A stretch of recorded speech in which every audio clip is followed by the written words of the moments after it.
house. This is our street. We don't have an address. No one here has addresses. Most roads don't have names. So when we try to explain to people where we live, we can either draw them a map, or we can tell them just down there is a big cement washing basin where people go and wash their clothes. And it's a pretty well-known landmark. And so we'll tell people to go there and then come up the hill. And then our house is a 2-story Chinese brick house with a blue gate.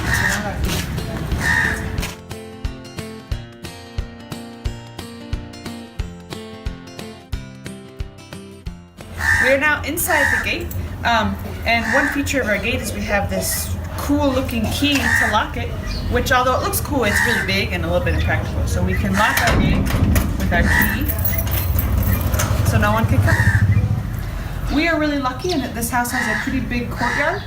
So when little baby girl gets older, she can play out here. And we have a little patio set, we can sit and eat out here. And over here is the well.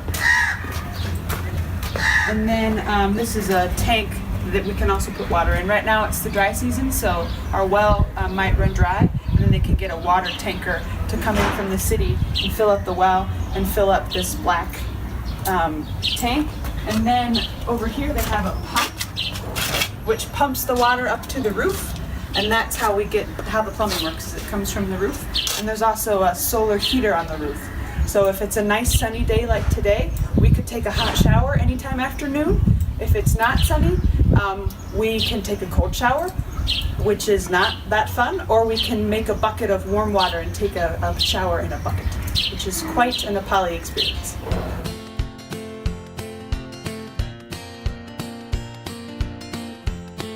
This is our home. Welcome. This is where we store our bicycles. Bike thievery is very common here, and so we store them inside our house. That way they're less likely to be stolen.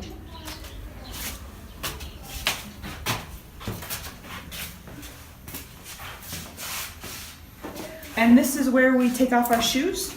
It's a common practice in Nepal that you have outside shoes that you do not wear in your house.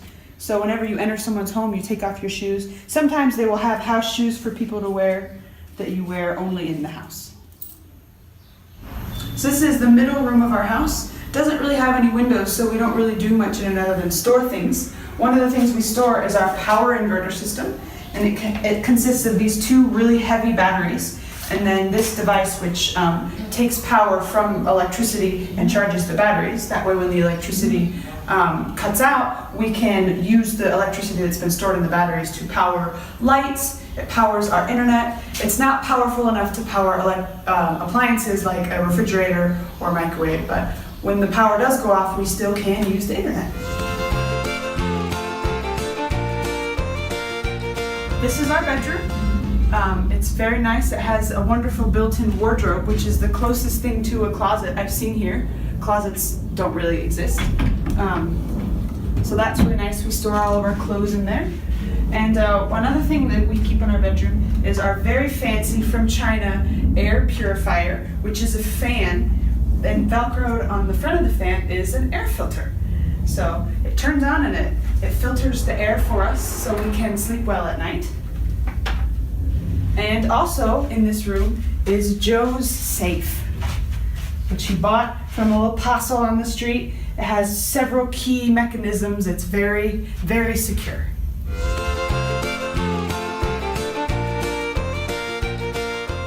This is baby girl's room. We have a crib, which we bought from a friend who is leaving.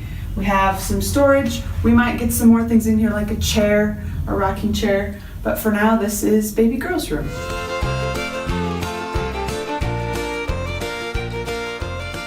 This is the spare room, and there are no closets in this house, so right now we are using this room as a giant closet. We will eventually furnish it with a spare bed. That way, if you'd like to come visit, we would have a spot for you to visit.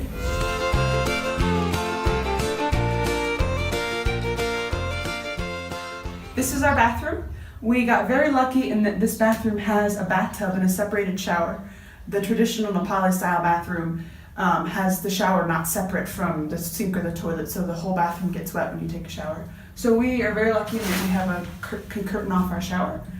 We also have a washing machine to wash our clothes so we don't have to hand wash. And other than that, it's a pretty standard bathroom.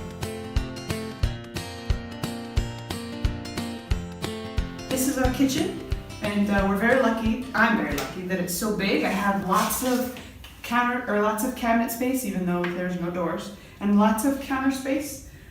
We were able to get some really nice appliances. We have a refrigerator, which isn't quite as big as refrigerators in the US, but it's pretty nice.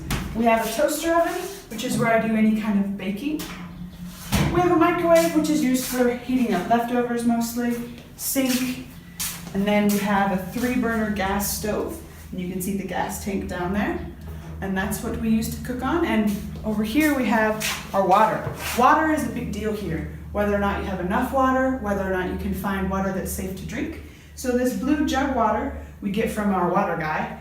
It's the drinking water. And whenever we run out, we get 2 jugs at a time. Whenever we run out, we call him and he'll put 2 jugs on his bicycle and bring them over here, and he will deliver water to us. They cost about 60 cents a jug. And then we have this water, which is filtered from the tap, because the tap water is kind of dirty sometimes. Like it looks really dirty. So this is the water that if we're gonna cook or like wash vegetables or something, we'll wash with this filtered water. This is our living room. This is my spot on the couch, and that's Joe's chair over there. And this is where we spend a lot of our time. If we have guests over, we will all eat at this table. The table in our kitchen was too small for guests, so we will sit here on the couches. We can also sit on these little stools, which are very common here. They're called mudas. They're actually very comfortable. So if we have guests, we will eat in here. Also, we do language learning. Our language tutor comes over here every morning from 9 to 1, and we do our language lessons right here in our living room. So this is the end of our little house tour. We hope you enjoyed the video. Thanks for hanging in there with us.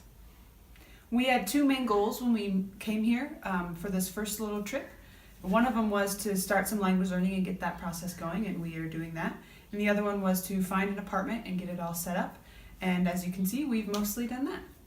Thank you guys so much for praying for us and for supporting us financially. And we look forward to visiting the United States in April.